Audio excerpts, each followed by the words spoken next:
di tengah-tengah kita, lebih utama dari segala sesuatu. Kekuatan dalam kesulitan. Allah Tuhanku itu kekuatanku. Ia membuat kakiku seperti kaki rusa. Ia membiarkan aku berjejak di bukit-bukitku. Habakuk 3 ayat 19. Sahabat Iktus yang dikasihi Tuhan, saat ini warga dunia sedang dicemaskan dengan krisis ekonomi pasca pandemi COVID-19.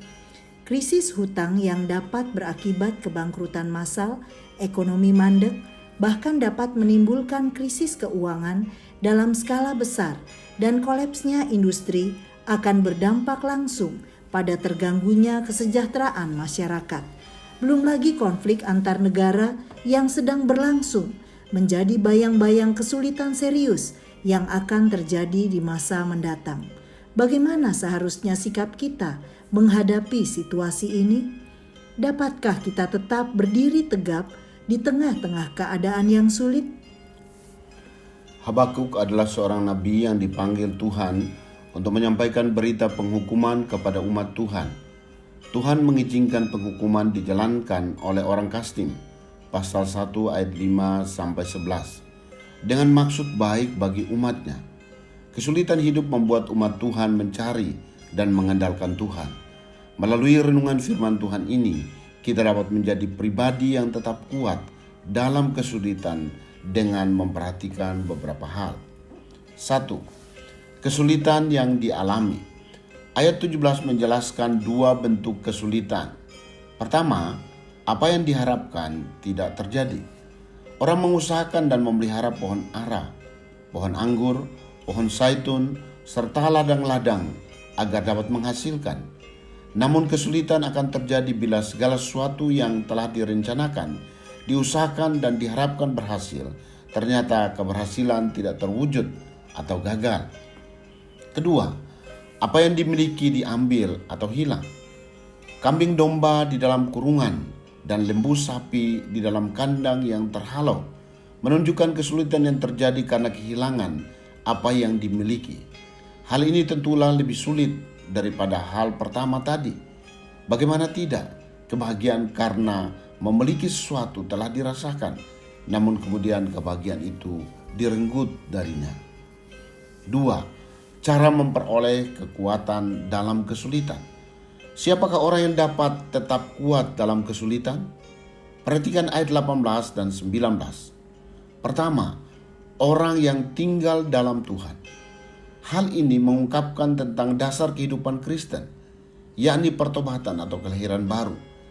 Seseorang yang telah mengalami pembaharuan dalam Tuhan memiliki kepastian akan kehidupan kekal di dalam Allah yang telah menyelamatkan aku. Inilah pengharapan dan sukacita terbesar yang melebihi setiap kesulitan yang dialami. Kedua, orang yang mengandalkan Tuhan. Allah Tuhanku itulah kekuatanku merupakan sebuah komitmen hanya untuk mengandalkan Allah saja. Bandingkan di Yeremia 17 ayat 5-8.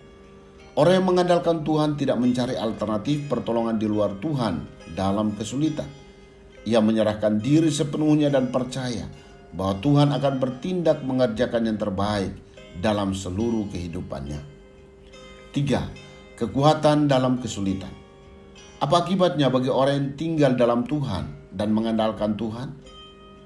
Ia mengalami sukacita di tengah kesulitan. Ayat 18. Kata bersorak-sorak dan beria-ria menunjukkan sukacita yang terus-menerus keluar dari dalam hati. Inilah sukacita yang tidak bergantung pada situasi atau kondisi. Saat segala sesuatu berjalan lancar ataupun dalam kesulitan, sukacita kita tetap melimpah. Ia tetap berdiri di tengah kesulitan. Ayat 19b. Tidak mudah bagi seekor rusa untuk tetap berjejak di atas bukit. Demikian digambarkan seseorang yang mendapat kekuatan dari Tuhan, yang membuat kita tetap berdiri teguh di tengah-tengah kesulitan, tidak mudah terombang-ambing, bahkan tidak dibiarkannya jatuh sampai tergeletak. Sahabat Iktus, pertanyaan yang sering kali muncul di masa seperti ini adalah, Di mana Tuhan dalam kesulitan ini? Seakan Tuhan bersembunyi dan tidak bertindak untuk segera menolong. Sementara korban terus berjatuhan, krisis ekonomi melanda semua kalangan, jeritan kebutuhan bahan pokok semakin keras terdengar. Bukan itu. Mata kita tidak boleh tertuju pada masalah, tetapi kepada Allah kekuatanku. Di tengah kesulitan ini, saya belajar untuk tetap tinggal di dalam Tuhan dengan memperbaiki kehidupan rohani saya, menata saat teduh dan jam doa saya. Saya memilih untuk tidak terpaku meratapi semua kesulitan, tetapi memandang kesulitan dengan mata iman bahwa Allah tidak akan membiarkan kakiku goyah. Dengan berpegang pada firman Tuhan, saya akan menjalani masa sulit ini dengan sukacita kemenangan.